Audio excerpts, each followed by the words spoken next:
Good morning students. Very good morning. आज हम गणित में, जैसा कि आप देख रहे हैं बोर्ड पे, गतिविधि आधारित शिक्षण पढ़ेंगे और हम देखेंगे कि विभिन्न आकृतियां, गणित की जो विभिन्न आकृतियां हैं जिसमें त्रिभुज, चतुर्भुज, पंचभुज, आयत, वर्ग, षटभुज, समद्विबाहु त्रिभुज, समबाहु त्रिभुज और समकोण त्रिभुज की आकृतियों को बना करके क्लास में देखेंगे। सबसे पहले हम लोग किसके बारे में जानेंगे? त्रिभुज। त्रिभुज क्या होता है? किसी बच्चे को पता है? बताइए आप में से किसी को पता हो त्रिभुज क्या होता है? बताओ दीदी, त्रिभुज क्या होता है? तीन तरफ से घिरी हुई आकृति, तीन भुजाओं से घिरी हुई आकृति। देखो इन बच्चों ने बना रखा है, ये तीन बच्चे हैं, तो ये देखिए एक भुजा ये हो गई, दूसरी भुजा आपकी ये हो गई और तीसरी भुजा ये हो गई। तो त्रिभुज इस तरह से होता है। आप लोग समझ में आया? त्रिभुज क्या होता है? तीन तरफ से घिरी हुई आकृति। एक भुजा ये हो गई, दूसरी भुजा हो गई और तीसरी भुजा। समझ में आ गया हो तो आप इसके जोरदार ताली बजाइए। अब ये आकृति हम लोग समझेंगे और वो कौन सी आकृति होगी हमारी? चतुर्भुज। दूसरा कौन सा है? चतुर्भुज। तो चतुर्भुज बताओगे चतुर्भुज कैसी आकृति होती है? कितने बच्चों को पता है बताओ? अरे तो सबको पता है। चलिए फिर इस बार लड़कियों के बारे में आप बताओ कि चतुर्भुज क्या होता है?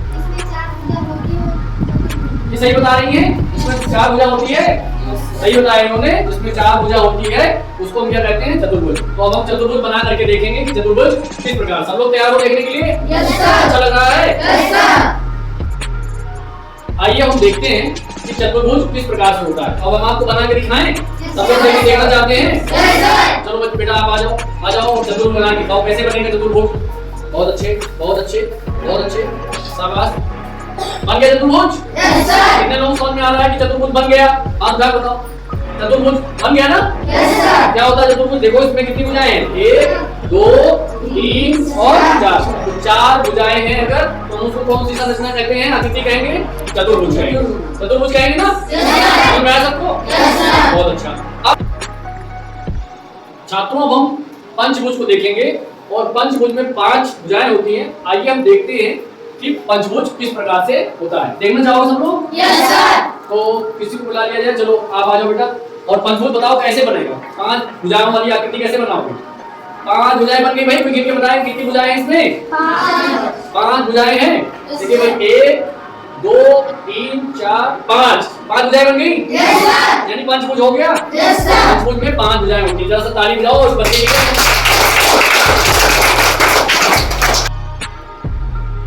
देखो बच्चों, अगली जो आकृति आप देख रहे हो, ये आकृति में कितनी भुजाएं हैं? 4। और 4 भुजा वाली आकृति को हम क्या कहते हैं? आयत कहते हैं कि चतुर्भुज कहते हैं? पहले ये बताओ। 4 भुजा वाली आकृति को भी हमने बताया था कि क्या कहते हैं? चतुर्भुज कहते हैं। तो वैसे तो ये चतुर्भुज हो गया, लेकिन चतुर्भुज और आयत में क्या अंतर होता है इसको समझना होगा ना। आयत और चतुर्भुज में क्या अंतर है मैं आपको बताता हूँ।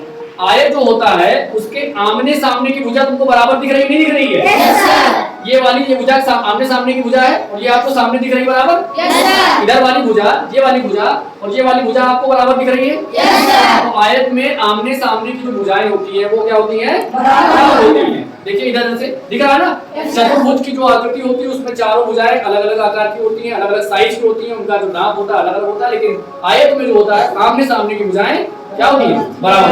तो ये आपका चतुर्भुज और आयत में अंतर है। समझ में आया बच्चों? Yes sir. बहुत अच्छे, तालियां। देखो बच्चों, अब अगला जो संरचना जो आकृति आपको यहाँ दिख रही है, किसी को पता है कि ये संरचना या आकृति कौन सी है? कोई बच्चा बता सकता है? ये आकृति किसकी है? कौन सी गण की आकृति? अरे आपको पता है? आइए बताइए। चारों भुजाएं एक समान है, इनकी लंबाई बराबर है, तो ऐसी संरचना को हम क्या कहते हैं? इसमें से कौन सी संरचना है ये वाली? देख के बताओ, ये संरचना कौन सी है? वर्ग है। इनके लिए तालियां। बहुत अच्छी बात। इन्होंने बताया कि इनमें जो चारों भुजाएं हैं उनकी लंबाई बराबर है, और अगर चारों भुजाओं की लंबाई बराबर है तो इसका मतलब ये संरचना हमारी कौन सी? इन्होंने बताया वर्ग है। वर्ग कैसा होता है? वर्ग इस प्रकार से होता है। देखो इसमें चारों भुजाएं जो हैं वो 1 2 3 4 चारों भुजाएं जो हैं वो चारों भुजाओं की लंबाई बराबर है। अगर मान लो ये भुजा आपकी 10 सेंटीमीटर की है तो ये भुजा कितने सेंटीमीटर की होगी? और इधर वाली भी और ये भी, यानी 10 सेंटीमीटर की चारों भुजाओं अगर भुजाएं बराबर हैं तो हम उसे क्या कहेंगे? वर्ग। और यहाँ जो आप यहाँ आकृति देख रहे हैं इसमें भी सारी भुजाओं की लंबाई क्या है? बराबर। इसलिए ये क्या है? वर्ग। समझ आया तुमको?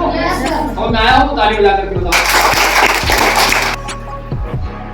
बच्चों अब हम अगली संरचना, अगली आकृति के बारे में जानेंगे और वो अगली आकृति हमारी कौन सी होने वाली है? वो है षटभुज। क्या नाम है? षटभुज। षटभुज क्या होता है? कोई बच्चा इसको इसी आकृति को ये अभी हमने वर्ग बनाया था, इस वर्ग से षटभुज कौन बना सकता है? दो बच्चे आ जाओ, एक आप आ जाओ। चलो कैसे बन रहा है? बहुत अच्छे बहुत अच्छे। षटभुज बन गया। अब बताओ इसमें कि ये षटभुज में कितनी भुजाएं हैं? जरा देख के बताओ कितनी भुजाएं हैं बच्चों? 1 2 3 4 5 6। कितनी भुजाएं हैं? 6 भुजाएं हैं। और 6 भुजा वाली जो आकृति है उसको हम क्या कहते हैं? षटभुज। सबको समझ में आया? Yes sir. 6 भुजाएं हैं ना इसमें? Yes sir. नहीं भूलोगे? सबको बताया कितनी भुजाएं होंगी? 6। समझ में आया? Yes sir. समझ में आया तो क्या करते हैं हम लोग?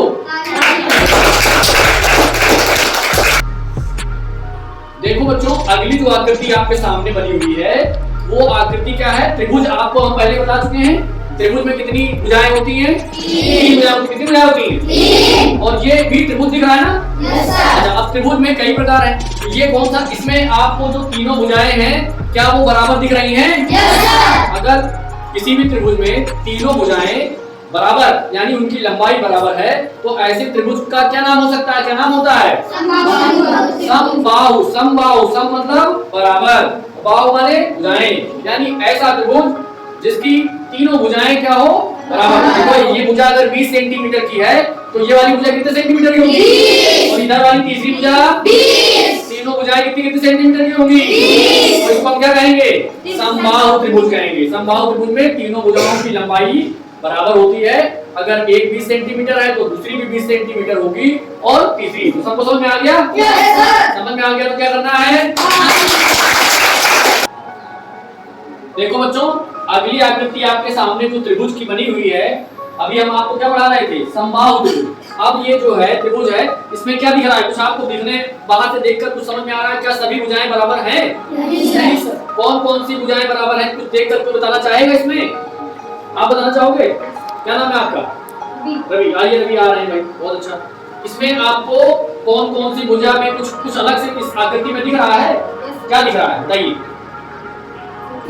ये भुजा और ये भुजा बराबर है और वो छोटी है। ये भुजा और ये भुजा बराबर है, इसकी दोनों की लंबाई बराबर है। लेकिन नीचे वाली जो भुजा है वो इन दोनों भुजाओं की तुलना में छोटी है। जैसा कि इसका नाम है, क्या नाम है इसका? समद्विबाहु त्रिभुज। सम माने क्या होता है? समान। और द्विबाहु मतलब जिसकी दो भुजाएं लंबाई उसकी बराबर हो, तीसरी भुजा छोटी हो। तो ये कौन सा त्रिभुज हो गया? समद्विबाहु त्रिभुज। क्या नाम हो गया इसका? समद्विबाहु त्रिभुज को कैसे जाना है? इसकी दो भुजाओं की लंबाई क्या है? बराबर है, लेकिन तीसरी वाली भुजा छोटी है। अब ये बताओ अगर ये भुजा हमारी प्रथम वाली भुजा 25 सेंटीमीटर है और ये भुजा कितनी होगी?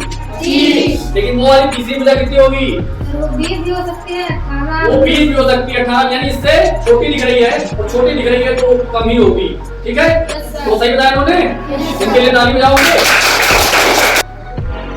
देखो बच्चों अगला जो त्रिभुज यहाँ सामने बना हुआ है, जो आकृति बनी हुई है, ये कुछ अलग तरीके से है उन सब त्रिभुजों से जिसकी चर्चा भी हम लोग कर रहे थे, उनसे अलग है। तो ये त्रिभुज आपको जो है इसमें आप क्या देख रहे हैं कि एक कोण आपका इसमें क्या होता है? 90 अंश का कोण। ऐसा त्रिभुज जिसमें एक जो कोण है हमारा वो 90 डिग्री का होता है, ऐसे त्रिभुज को हम समकोण त्रिभुज कहते हैं। क्या कहते हैं? समकोण त्रिभुज। अब देखो इसको चित्र में, एक ये आधार रेखा हमने यहाँ खींचा। क्या खींचा? आधार खींचा। और इस आधार रेखा पर एक ये देखिए रेखा हमने खींचा और ये कोण हमारा कितना बनेगा? 90 डिग्री का बनेगा। तो यहाँ पर अगर कोई भी त्रिभुज का एक कोण 90 डिग्री का बन रहा है और इस प्रकार इसको यहाँ से मिला दें तो ये त्रिभुज हो गया। तो एक त्रिभुज में अगर कोई एक एंगल हमारा कोण 90 डिग्री का है तो ऐसे कोण को हम क्या कहेंगे? समकोण त्रिभुज कहेंगे। जैसा कि संरचना में आप देख भी रहे हैं, आपका ये वाला कोण जो है वो क्या है? वो वाला वहां पर 90 डिग्री का कोण बन रहा है और इसलिए ये त्रिभुज हमारा क्या होगा, समकोण त्रिभुज होगा। तो ये पूरी सारी आकृतियां आपको समझ में आ रही? कितने लोग समझ में आई हाथ उठा के बताओ। और अगर समझ में आ गई तो हम लोग क्या करते हैं,